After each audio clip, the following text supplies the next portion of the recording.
Hi, this is Charlotte out here in El Sobrante, California, San Francisco Bay Area, and for this week's assignment, I'm going to talk about analog to digital conversion in a nutshell because I have 5 minutes or less to do it. So here we go.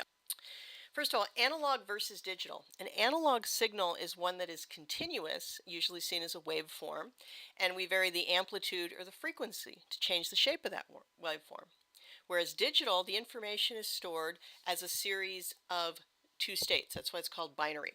It's either positive or non-positive, 1 or 0. It's kind of an all or nothing. Each of those digits, the 0 or the 1, is called a bit. And then if you have a string of those bits together, that is a byte, and usually that is 8 bits. Okay.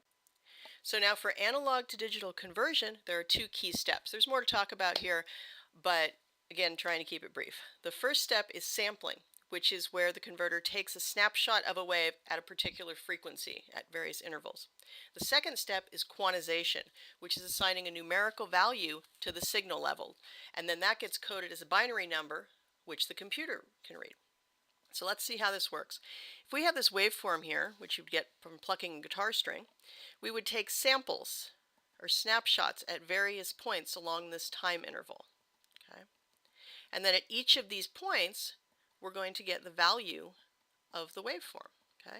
So we get a sample of what's going on at each of these points. Okay? So that's sampling. The next step is the quantization. And the first step in that is to figure out what the range of the maximum and the minimum values are for the waveform.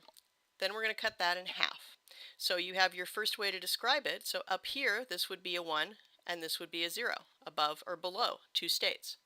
Then we're going to divide each of these into two. So now we have above or below for each one. We're going to do it again. You see we're getting smaller and smaller here.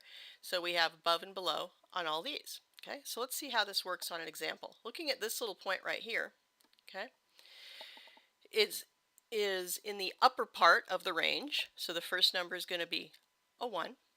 But then in this part here, it's below. So it's a 0. And then for the last one here, it's below the yellow line. So it would be 1, 0, 0. Look at another point, this point right down here. Okay? It's below the line, so it's going to be 0. But it's above here in the bottom part. But then for this section here, it's below. So it's going to be a 0. So what you have is voltage as a function of time being changed to binary code, which the computer can then read.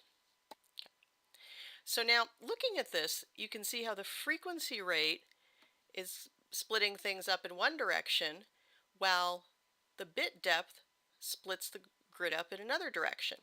So the higher the frequency, the more samples you get. The more divisions you have going this way is the more bit depth you have. These two things together lead to a truer sound reproduction. And the industry standards for this are 48 kilohertz for the frequency and 24 bits for the bit depth. So what does this come down to in the studio in terms of recording? Well, analog signals are continuous, so it's going to include all of the noise, whereas digital, it's that all or nothing, 0 or 1. So extra noise is going to get discarded. With analog, it's a linear format, which means you have to wind and unwind the tapes. If you made mixtapes back in the 80s, you probably are familiar with this. Whereas with digital recording, it has random access. You can get to a point in a recording right in your DAW anywhere you want.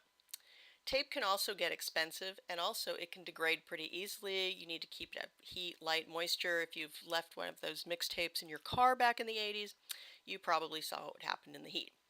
Whereas with digital, it's not going to degrade over time, and it can also be compressed for more efficient storage. But what about the tone? Well, analog, some people say, has a warmer, more natural tone because of some of those rough edges and some of the noise, whereas digital gives you a crisper, more mechanical sound, which some people like and some people don't like as much. So choice is up to you. As for me, I think I'm going to go listen to some vinyl right now. Thank you.